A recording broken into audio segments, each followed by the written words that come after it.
Purihin ng Diyos, purihin ng ating Panginoon. Alam mo ba na ang salitang noli me tangere na pamagat ng sikat na nobela ni Dr. Jose Rizal ay hango sa ebanghelyo na sinabi ni Jesus kay Maria Magdalena na huwag mo akong hawakan. Touch me not. Kay Dr. Jose Rizal, ang iniisip niya ay huwag mo akong hawakan kasi marumi ka.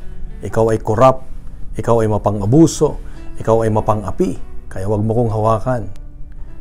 Pero kay Jesus, iba yung kanyang sinasabi kasi itong si Maria ay gusto niyang hawakan, gusto niyang pigilan si Jesus na huwag nang umalis nung makita niyang nabuhay na maguli si Jesus.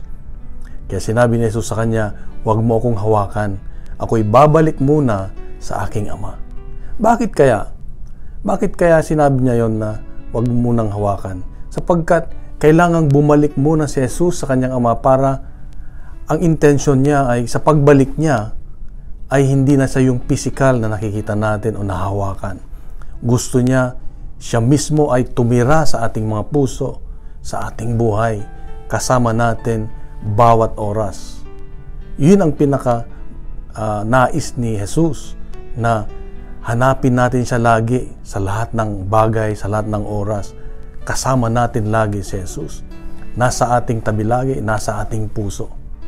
Kaya nga, ito ang magandang pagnilayan natin, mga kapatid. Ang epekto, ang magandang naibunga ng pagkabuhay na mag-uli ni Jesus ay hindi na siya yung hinahanap natin lagi na makasama na pisikal, kundi oras-oras, minuto, kasama natin si Jesus, kasama natin ang Diyos.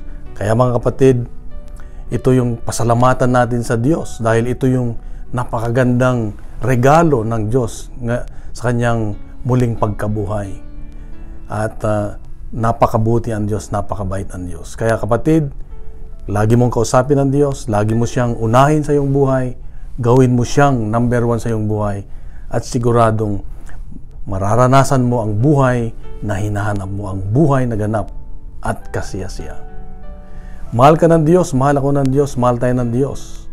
Bukas muli, siguradong merong magandang plano, magandang mensahe ang Diyos sa atin. God is good. Isang magandang araw sa iyo, kapatid.